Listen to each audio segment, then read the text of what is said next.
Alright, we should be live. We're back. We're working on Omo, Queen of Vesuva.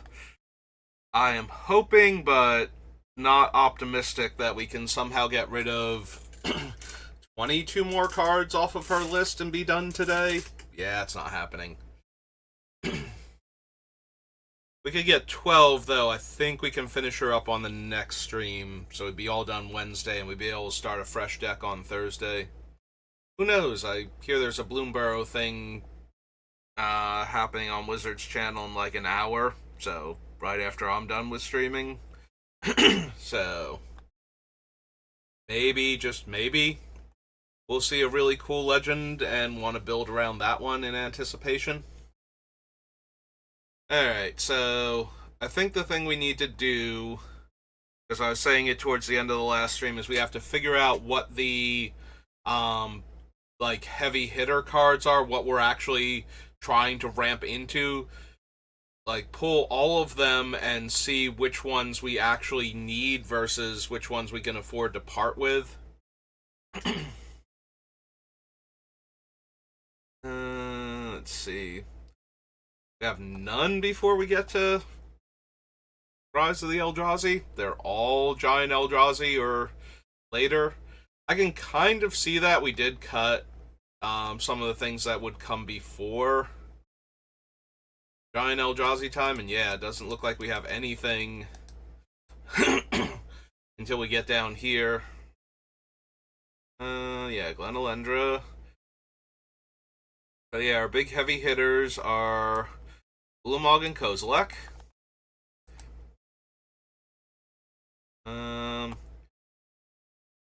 Yeah, I would consider Karn one of the big things I'm ramping into.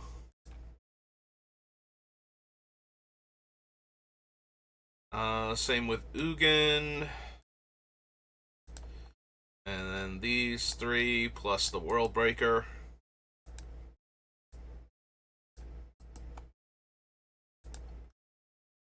There we go.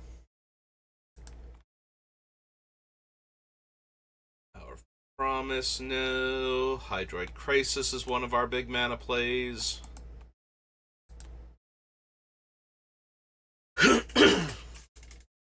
Yeah, Ugin's at the low end. 6 mana is still within reason. Once we start getting into like the 7, 8, 9, 10 mana range, he's like right on the cusp. So, by that logic, the Sphinx doesn't count either, and that's more of a card draw thing anyway. These two, on the other hand, are giant mana plays. So is Doppelgang.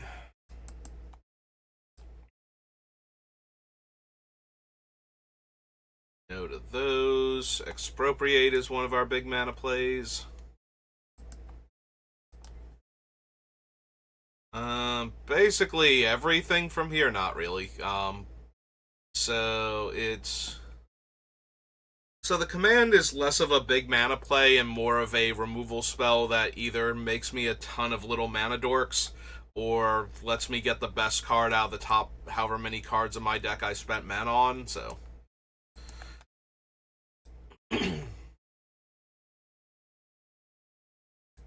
Three Titans, on the other hand, very much so... AC's only 6 and more of a card draw engine.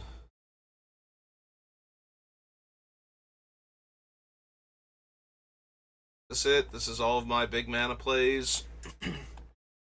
Because that's kind of what I'm trying to ramp into when you get right down to it.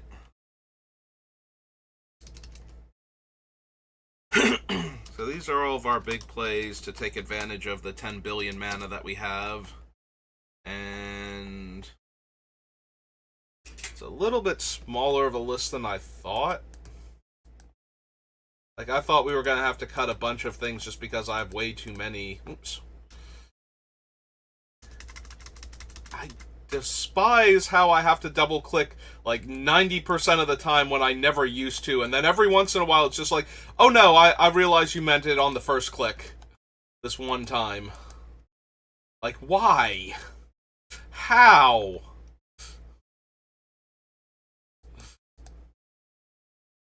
How does it just randomly suddenly go, oh no, I know what you mean now. I'm sorry. Alright, so our big mana plays are 1, 2, 3, 4, 5, 6, 7, 8, 9, 10, 11, 12, 13, 14, 15, 16. So we do need to make some cuts from it. Alright, I'm not gonna lie. I'm okay with cutting Expropriate. Like I've said many times, Expropriate is one of those cards where, depending on the decks you're playing against, if you're not playing against people that can gain control of your spells or cast your spells from your deck, or um, copy a spell on the stack, things like that, then Expropriate is insanely overpowered. If you play against people that can do that, Expropriate is how you lose a game you are going to win. It is just way too much when it get like, so Expropriate is so game winning that if you cast it and somebody else manages to gain control of it, or if they manage to cast it randomly from your deck, with like Chaos Wand, or from your hand, like Crabomination, or any of these things, Atali, um, milling it and casting it from your graveyard, like the Diluvian Primordial, or I think like the quad blue black blue black spell from Throne of Eldraine would let them grab it from your hand or graveyard. Like there's a lot of cards that let you cast your opponent's spells. Sometimes ones you haven't seen yet, or ones that are stuck in their hand, or ones that have been randomly milled, and if without paying the casting cost. And if you ever get Expropriate stolen that way, it will kill you and the rest of the table, most likely. Because Expropriate tends to just win the game. That's the reason why it's on the list in the first place, is you get to 9 mana, you cast Expropriate, you cackle maniacally, and you win the game. You do have to follow all those steps, though, otherwise you don't win the game. If you didn't cackle maniacally, you don't actually win.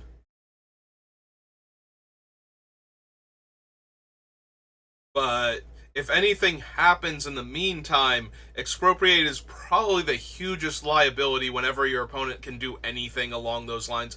And our deck is already a deck that people would want to target with those effects. Like, getting the cast trigger off any of the Eldrazi Titans is big game, so people are already inclined to try and steal our cards. And Expropriate is probably, if not the worst, then it's probably Promised End, or maybe Ceaseless Hunger, because not only do they get to also do a lot of damage just by casting them, but those can actually win the game if the board state wouldn't allow Expropriate to. Even then, it's kind of moot. So, like, either you cast it and it resolves properly and you win the game, or something goes horribly wrong with it and you lose the game. And I think that's way more true of Expropriate than normal Time Walks, because you're getting way too much value out of it. So if somebody can cheat it and cast it on like turn 5 randomly, then this is going to absolutely end the game in their favor instead of yours. And we're a huge target for effects like that, because we have so many insanely high casting cost spells with big swinging effects that I would absolutely target my deck if I was playing one of those grab your best spells and try and kill you with them deck.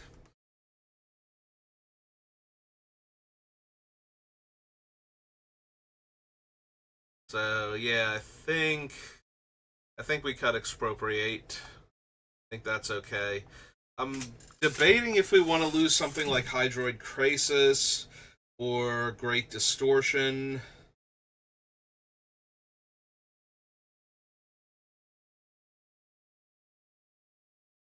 Honestly, Great Distortion is probably my least favorite Eldrazi Titan out of all of them.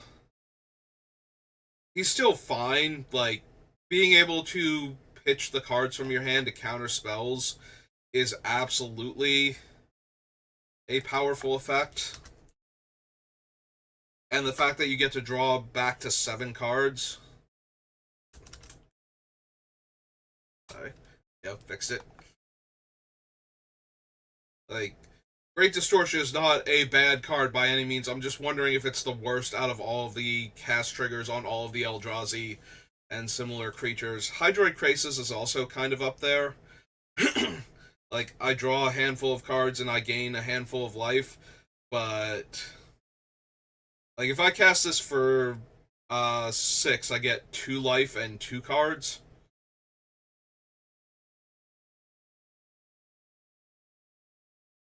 So if I cast it for Great Distortion, I would get, like, Great Distortion's man, I would get an 8/8 Flying Trample, 4 cards, and 4 life. So, kind of like about the same power level as Butcher of Truths at that point. I get to draw 4 cards, and instead of having Annihilator and a large ground body, I get Flying Trample and some life gain. So Kozilek, Butcher of Truth, has the better chance of winning the game, I think, after he resolves at that point. But the Hydroid Krasis is also more modal. Like, if we have more mana, we can pump more mana into it and get to the point where it's more impressive than any given Eldrazi.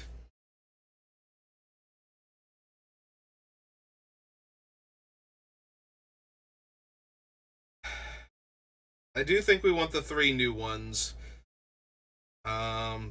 The power and toughness boost from Broken Reality isn't that impressive, but the card draw is just as potent, if not more so, than the other 2 Kozileks, because we will have, 2 to 3 opponents, which means we'll have 3 to 4 players, and that's 6 to 8 cards drawn, and it doesn't matter how many cards are in our hand when we cast them. So the card draw from Kozilek is more potent. Um, Also, manifested cards, unless they are creatures with good static or death triggers, like we negate any comes into play abilities they might have had. There is a slim chance of cards with downside comes into play abilities that have decent stats that players might be running, but you don't really run into too many Phyrexian Dreadnoughts or things like that in Commander nowadays. Unless you play against my Beamtown Bullies deck, then it's like, oh, I get to cheat these things into play and sidestep their horrible comes into play abilities. Yeah, I'll put Leveler and Eater of Days into play then, and then pay their mana cost and flip them up so I can get my 10/10 and my 9/4 Flying Trample.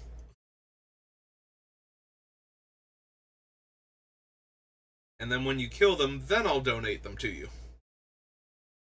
But yeah, you usually don't run into too much of that, so.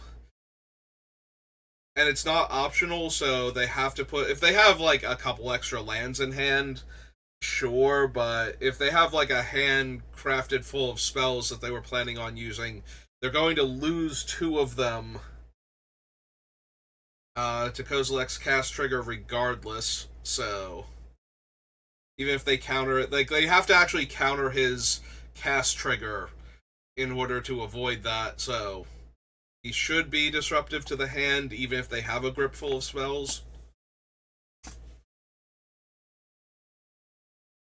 I don't know. I actually have to play with him in Commander a bit.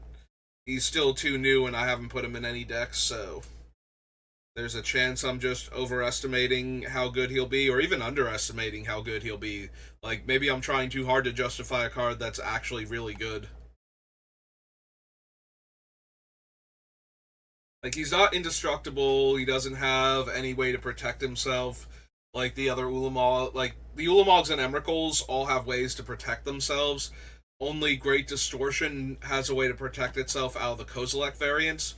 All the other ones are just very easily killed. They die to Doomblade. They get Doombladed real hard. So that does cut into them.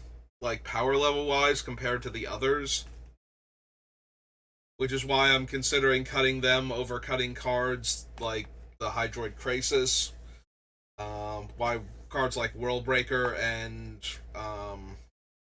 Cityscape Leveler aren't even getting mentioned right now, since both of them get to kill stuff for their cast triggers, and the one's recursive, and the other one also has it on its attack trigger. So I think both of them are doing better than some of the Kozileks. I do feel bad at the idea of cutting Kozilek though, because I like having all of the Eldrazi Titans I'm allowed to have. Like if Emrakul were legal, she would 1,000,000% be in here. With the idea that we were actually going to hardcast her and win off taking an extra turn and just wiping one of our opponent's boards and threatening to do the same on subsequent turns. Like, it's not easy to cast a turn 6 Emrakul, but it would be doable in this deck. So, I would really like to have been able to play actual Eon's Torn, but unfortunately, I think it was like the Captain Sisay decks that could tutor cast sack and then tutor cast sack Emrakul, like looping her ad nauseum with the right setup, where it was just like, yeah, no, this is way too consistent and too unfun, and also she's easily the biggest game-winning card once you cast her. So any deck that's capable of ramping its mana up to the 15 mana mark before turn 10 is probably doing great if they can hardcast Emrakul and her cast trigger is encountered, because then they're going to get that first swing against one of the opponents and basically take them out of the game. If you've ramped that hard that quickly. See, that's the thing, it's ramping that hard that quickly that pushes Emrakul over the top. If you can ever get to the part where you're casting her in, like, before turn 8, I think, just does not give most players a chance to have a board state that can recover from being attacked by Emrakul. Even in Commander. There are some players that can do it. Some players can generate, 30 treasures by then and are just waiting for the spell that lets them actually spend all that mana. So losing 6 of them isn't that huge a deal. But for the most part, players are trying to throw, big haymakers turn after turn, and Emrakul coming down and either eating all of their lands or killing a bunch of their haymaker creatures and dealing them 15 at a clip is not going to be something people can recover from if she shows up that early. So yeah, I understand Emrakul being banned in Commander. I'm just sad about it. But yeah, I think it was the Captain Sisay decks that could tutor and cast her and sack her and tutor and cast her literally every turn that kind of pushed it way over the top. Like, it went from one of those, yes, there are decks that are capable of doing it, and sometimes they pull it off, and it's a colorless spell, so the decks that can pull it off, it doesn't matter what color combination they are, they should jam Emrakul. But the ones where it's just like, no, having Emrakul in the 99 means I loop her forever, and you get locked out of the game by my giant infinite time walk doomsday weapon, was probably the last straw for her. I could be wrong about that. I do remember there being an Captain Sisay Emrakul deck right before Emrakul got banned, so I always equated the two. I don't know if if the one was a factor of the other, or if it was just like, no, sometimes you just ramp super hard and cast turn 6 Emrakul, and that's one of the best things you can be doing in Commander, so we're gonna ban her because everybody should be doing it. Literally every deck and every archetype. Alright. We're definitely cutting Expropriate. I have to cut at least one more card from down here. Probably a couple. I don't wanna.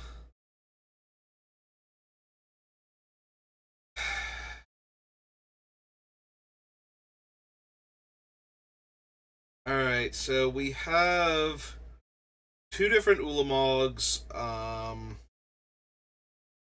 Karn, two different Ugins, Cityscape Leveler. I'm wondering if I can cut the gateway to Phyrexia, since this is another one where I'm jumping through all these hoops to slam these giant, nearly impossible to kill creatures, and this is one of the few ways to actually kill multiple Eldrazi out from underneath me, especially the Emrakuls that are super hard to interact with otherwise. Like, this is one of the ways I can actually kill World Anew if I didn't get enough bodies. You know, if I just have her and, like, your two giant creatures.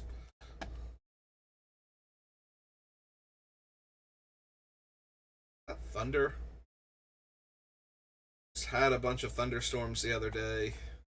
Like, Saturday. I think it was. Alright. Yeah, I'm kind of leaning towards Portal to Phyrexia now. One of the other things we can lose. We might still lose the Hydroid Crisis or one of the Kozileks.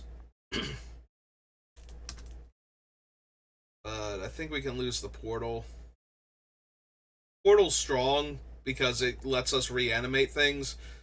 Two of our Eldrazi Titans shuffle our stuff back in, but the rest of them don't. So being able to reanimate our fancy dead creatures is nice. The downside is, of course, a lot of them are cast triggers, so reanimating them doesn't do much.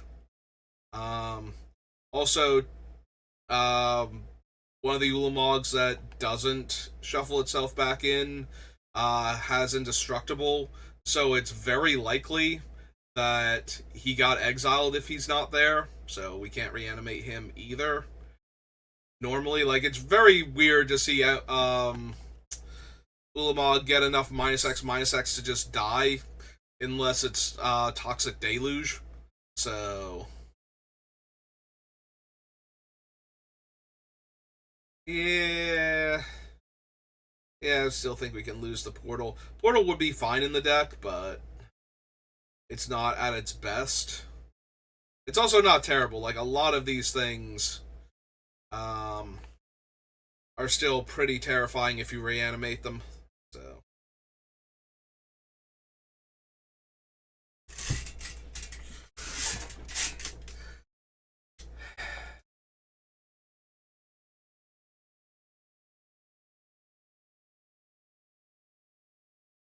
yeah, I don't think it would be wrong to cut one of the Kozileks instead of Hydroid Crisis, but I'm kind of amused by the idea of having all the Titans hang out with each other, so I think I'm just going to cut the Hydroid Crisis to make room. Because we don't need all of these giant spells. We need to have a couple of them, so that way we can find them when we have all the mana, but at the same time, we don't want to have, like, 3 of these things when we're stuck on, like, 5 mana. So I don't want to overload on them either. This brings me down to what? 1, 2, 3, 4, 5, 6, 7, 8, 9, 10, 11, 12, 13. Yeah, I think under 15 is probably alright. I think 10 would be too few, though. So I think we can cut those. Let's go get Expropriate.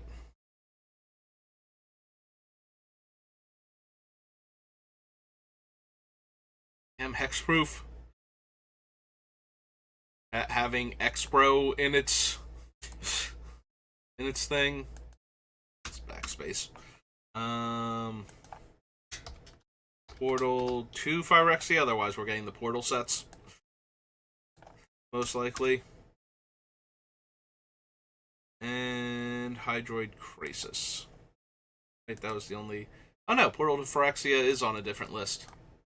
Oh, it's on my removal package too. Okay, that's what it was. I saw it next to Cityscape Leveler and went, yeah, that's probably it. I don't know what part of my brain kicked in that was like, wait a minute, double check that. But it did. This one, on the other hand, is pretty obvious that it's in the card draw section.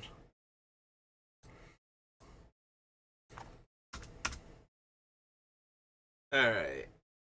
So, 1, 2, 3.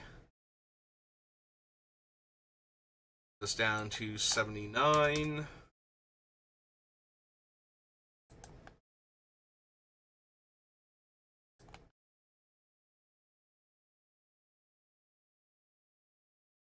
Card draw, interaction, and ramp. Ramp still has the most wiggle room out of the things that we have because we have so much listed.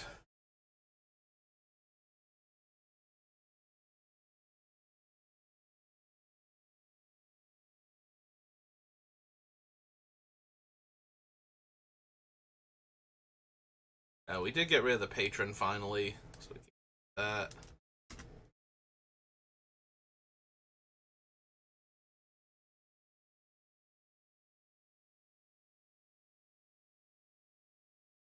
Reap and Sow not down here. Reap and Sow is definitely a ramp spell. It puts the land directly into play.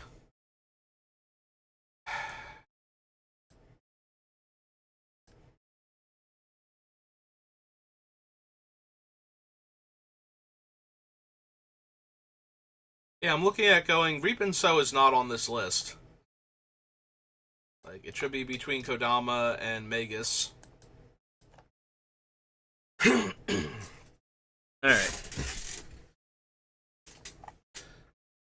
So, on the list of our ramp spells, we have 1, 2, 3, 4, 5, 6, 7, 8, 9, 10, 11, 12, 13, 14, 15, 16, 17, 18, 19, 20, 21, 22, 23, 24. But yeah, we probably need to lose like 4-ish ramp spells.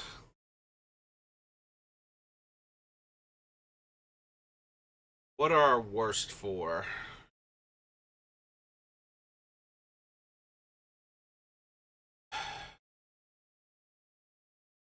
I'm looking at Dreamstone Hedron, which used to make the cut in a lot of my commander decks because you always needed more mana, and then you could trade it in for 3 cards. It is the most expensive one, though, at 3 Mind Stones stapled together.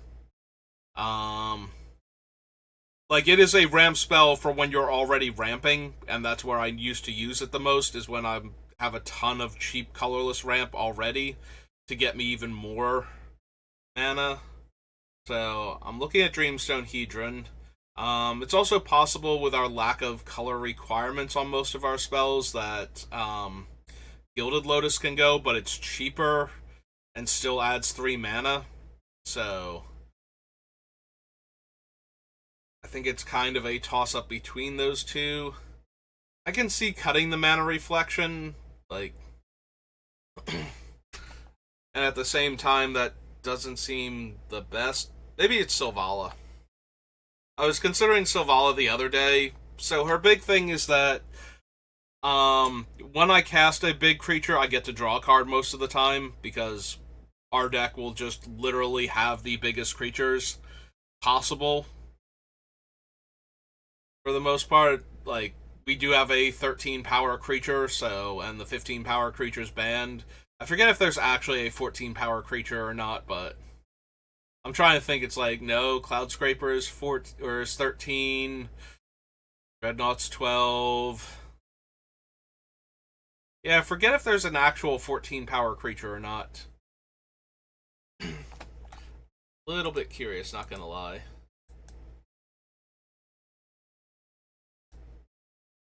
Power equal to 14. Is there actually a 14 power creature? There is not. If I put in 13, I did do it right, yes? If I do this, we get all of the 13 power creatures. Okay. So yeah, there's not a creature that's going to overwhelm us, I guess. Not a different 15 that's still legal, right? Oh, there is. It's the worm, right? Yeah. World Spine Worm. Okay, so there's one creature that can outmuscle us. So in that regard, we will usually get to draw a card, like a couple cards over the course of a game if Silvala shows up early enough. The problem with that is we're going to get to draw like 2 or 3 cards because once our huge creature is out, our other huge creatures have to be bigger than it. So if we get like Promised End down and the game doesn't end as promised, then we run into the issue of, well, now it never draws us another card. It does, however, essentially tap for 12 mana in any combination, which is nice, but if we're already casting Giant Eldrazi, we usually don't need this much more mana. I can see losing Silvala.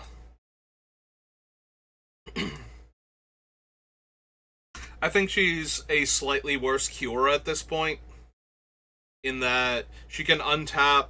Like, Kiora can untap our lands that are tapping for a lot of mana in order to ramp us, and lets us draw a card whenever any of our big creatures come in, not just the actual biggest creature on the board. So, I think Kiora is doing slightly better than Silvala in our deck.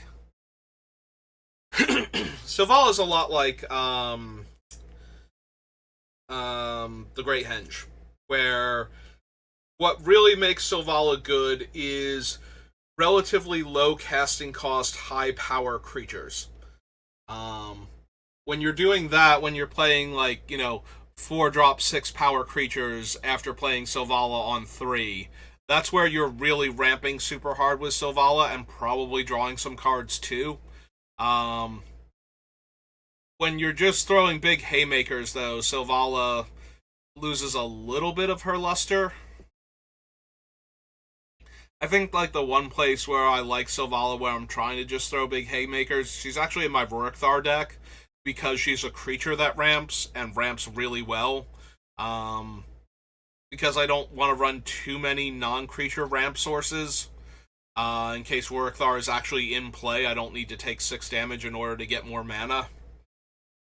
And that means that I'm A, not getting more mana to cast my other spells, and B, letting a card rot away in my hand, So sometimes I have to take 6 damage, and sometimes I'm sitting there going, I can't take 6 damage, and this is basically a dead draw. Like, an actual land would have been better. So in decks like that, Silvala also works very well, but I don't think this is the right deck for Silvala. Not that she'd be terrible in it. Being able to cast 2 Eldrazi as a follow-up to casting 1 is nice, but I don't think that's going to happen that often.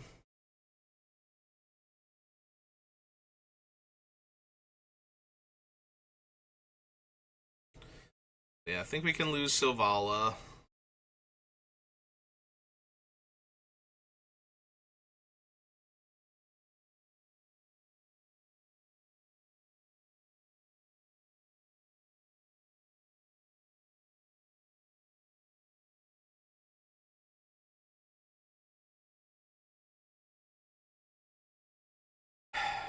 Maybe it is Dreamstone Hedron.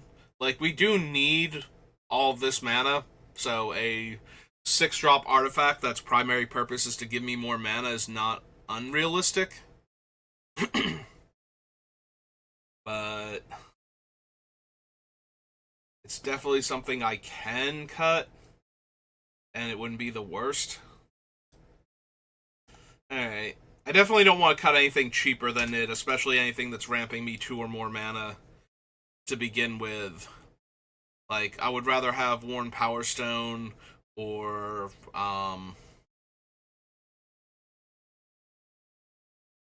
what else can we do? Like, what else is comparable? Would I rather have the Manascape Refractor? Probably, because we have 3 different lands where this thing could be generating more than 3 mana, like 3 or more mana at a time. So, and if we have that one and the other one, then they're generating like combined 6+ mana. So, all right, let's get rid of Silvala and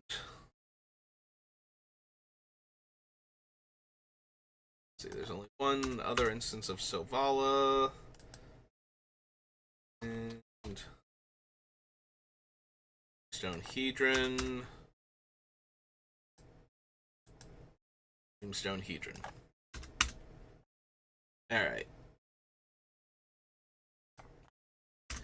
77 now. 17 more cards. Alright. The sublists have the most overlap out of anything on my list, so...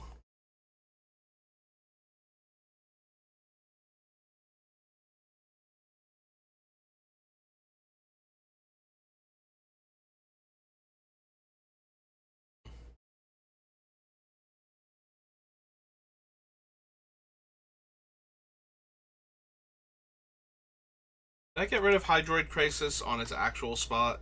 Was that the one where I was like, okay. That was the one where I was like, Let me actually go double check then.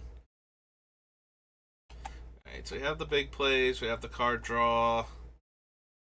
Interaction.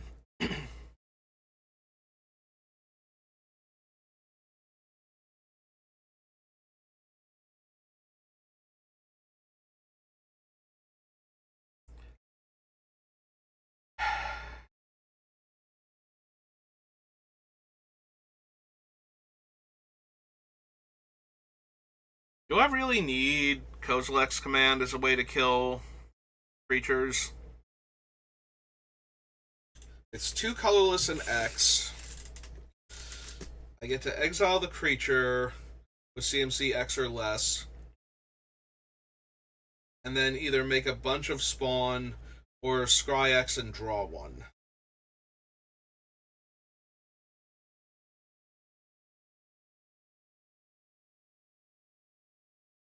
So I'm probably getting like a expensive Pillage the Bog, or making a bunch of O1s when I kill a creature with this thing. If its primary thing is to be creature removal, I don't think I need it that badly.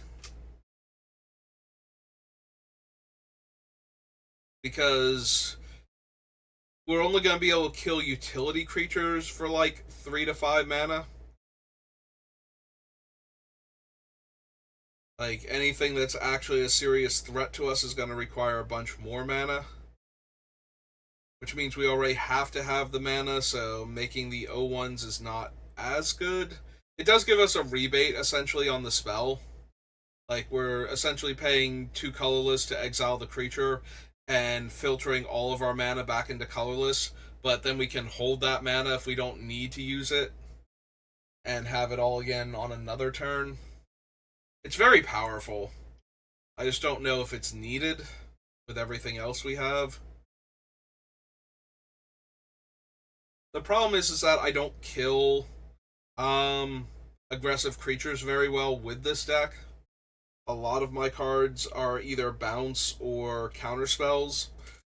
So a very aggressively costed utility creature or problematic early play is going to actually be an issue if it comes after us. That being said, Kozilek's command is still...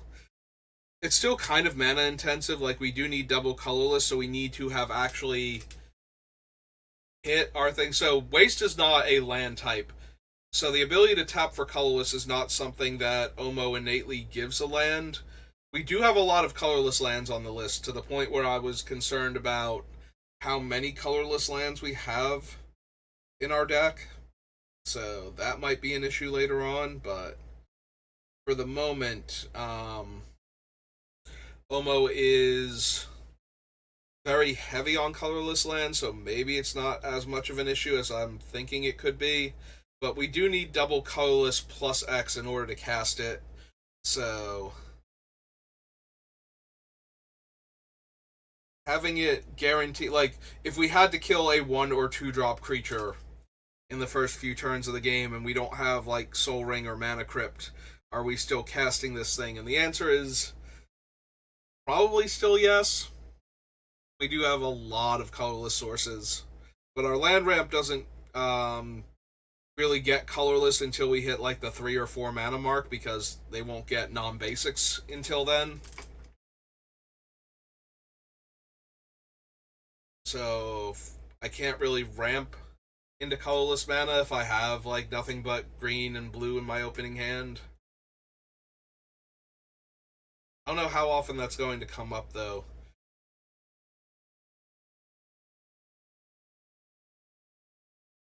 The nice thing is we have 2 reset buttons that normally kill all of the little utility creatures anyway in Ugin and O-Stone, so I feel like if I'm not getting rid of Kozilek's command, I probably need to consider Ugin the Ineffable.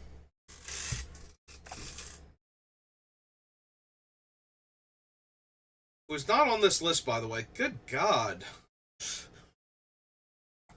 What am I doing? Like, we have the other Ugin, we have this. Like, the Ugin is definitely on the list in order to be removal, not necessarily. Like, I understand not putting him in the card draw section. He is definitely supposed to be in the interaction section, though. That's like his whole purpose for being is being able to minus to kill a creature with 1 or more colors. How is he not down here?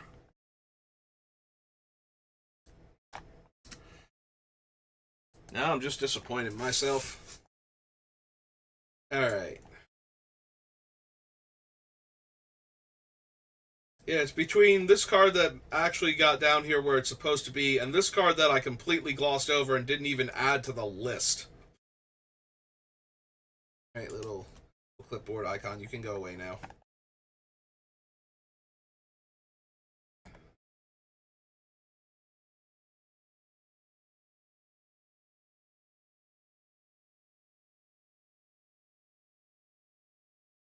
Yeah, I can kind of see Kozilek's command. I can also see getting rid of Ugin. But Ugin kills the thing and then stays on the table.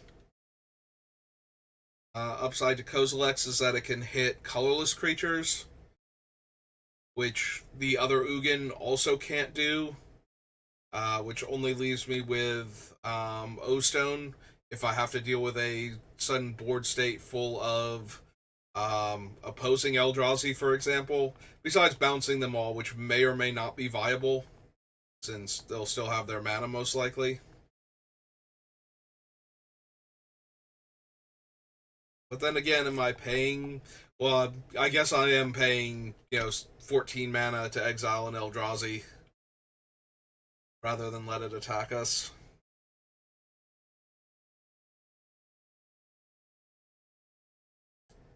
Hmm.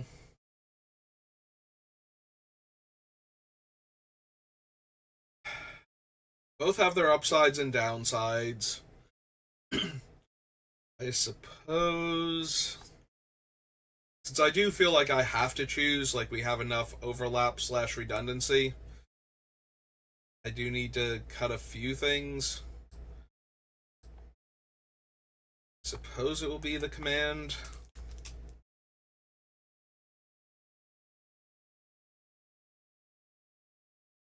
Alright, we have Counterspell, Mana Drain, Force of Will, Pact of Negation, Lenalendra, Disallow, Offer, and Fierce Guardianship. I'm wondering if I lose Counterspell again. Same basic principle why we lost it from the other build for Omo. We just want it to. We want an offer you can't refuse because it only costs 1 mana, so it's easier to protect our stuff after having cast them than it is to hold up Counterspell. So, you can kind of see that.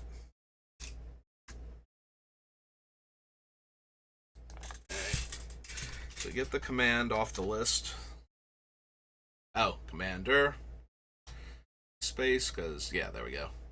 And there were only 2 things with command in it. For that one, and we go to the next one. Oh, command tower. Yep, okay. And we go... Actually, we can go back to the top and just get rid of counterspell, because it's right there. There it is. Counterspell. Alright, 75. 15 more cuts. We're at 45 minutes. Is there some way I can get 5 cuts in, like, the next 5 to 8 minutes? Of course there is, but I don't just want to cut random stuff arbitrarily, so... Yeah, probably not.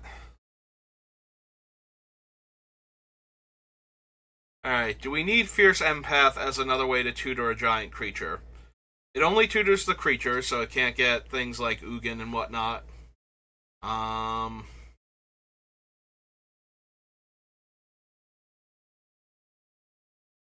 You know what? We probably don't. We already have survival.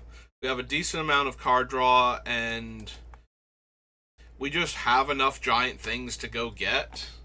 Like, that we should be able to find them without necessarily needing a 3-drop 1/1 to go do it for us. It's fine.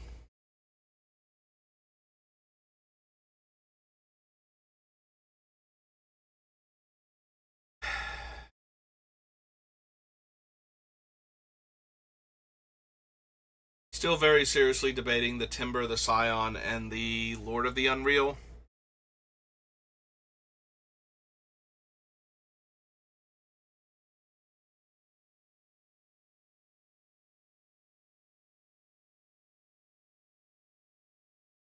I keep, like, in my head, I can definitely see cutting them. Like, I don't think that would be incorrect. Or would make the deck exponentially worse to not have them. Also, what am I copying? Oh, right, I'm copying my artifact ramping sources with Metamorph, never mind. It's not that I'm copying creatures. Like, in my head, I'm like, what creatures am I copying? It's like, no, we're here to copy, you know, Mana Crypt, Soul Ring, Grim Monolith, Mana Vault at times, especially if we have Tezzeret out to untap them.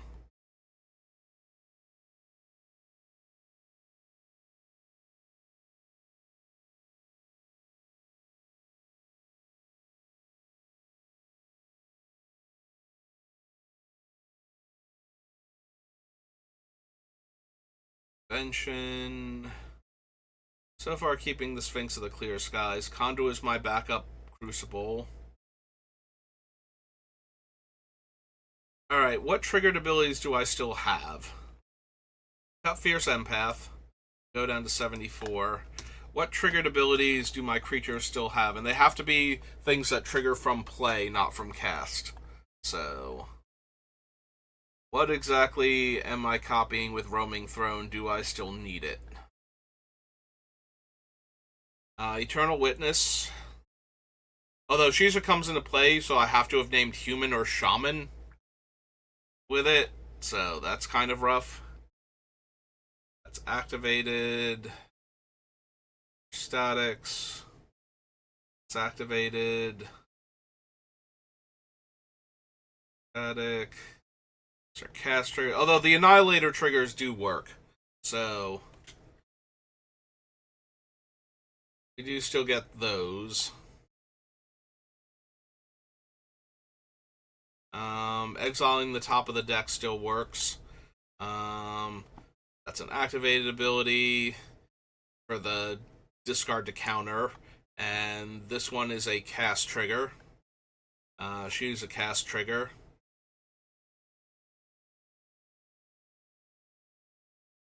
Tadiova to gain the life and draw card.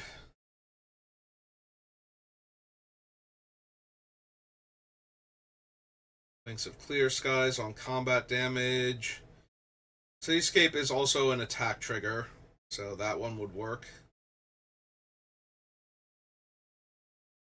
Looking at like 5 right now.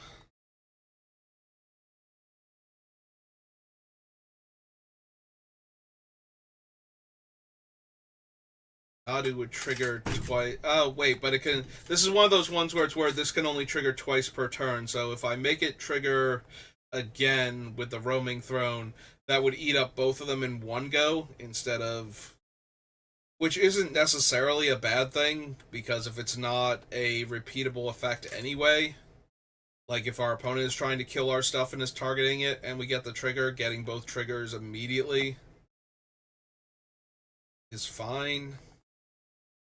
Although the creature that's being targeted has to have the everything counter on it, or have to be the creature type we selected, because it gives the ability to the creature. It's not Nadu's ability that triggers twice per turn per creature. It's each creature has this ability, and it triggers twice per turn on that creature. Would copy the Annihilator on Defiler. Would copy the Landfall trigger on AC.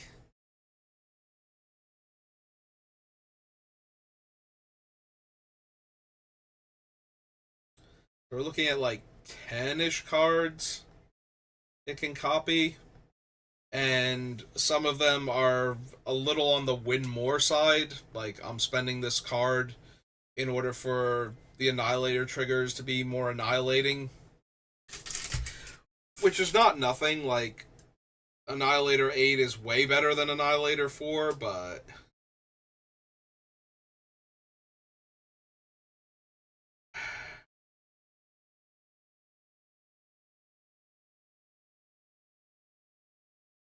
it is a bit weaker since it can't copy the cast triggers.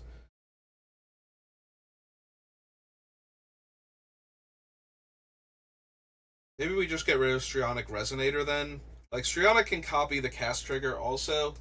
Jack, hello, how are you doing? Welcome back to the channel. Pretty sure I've seen you before. Name seems familiar.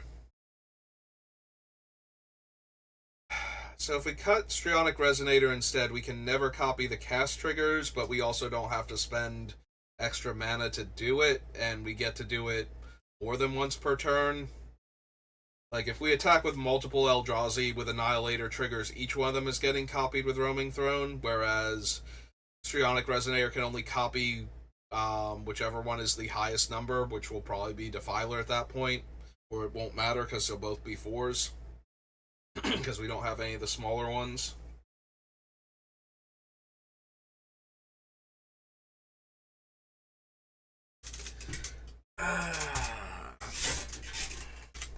Yeah, I suppose out of the two of them, Strionic Resonator is worse. It may be that it's just correct to cut both of them, but we are getting close to the hour mark. I do want to cut more stuff, but trying not to impulse cut things and actually cut things that have either not been relevant as much as I want it to the whole time, but thank you for the follow.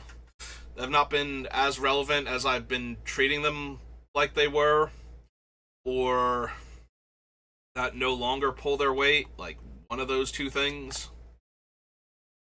Fix the typos while I'm here. Leveler's fine. Yeah, it's possible Roaming Throne is just underwhelming, even in this deck. Where all my creatures can suddenly be the same creature type.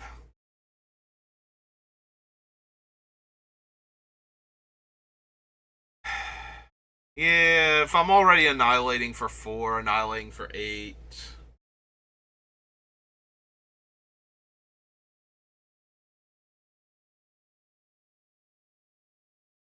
What are you building right now? Are you also working on an Omo deck? Yeah, okay. I can kind of see cutting the Roaming Throne with what we're doing.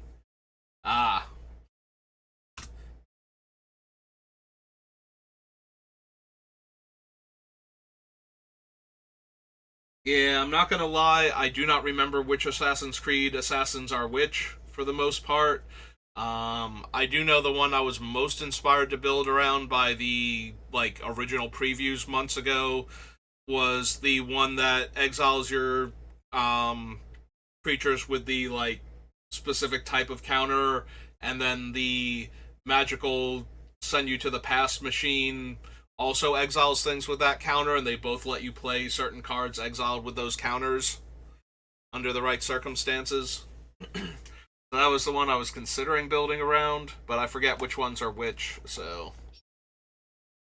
Never actually played any of the Assassin's Creed games, so the names have very little purchase. Ah, the one where you just win the game if you manage to get your opponent close enough to death. Okay. And makes all of your stuff cheaper too.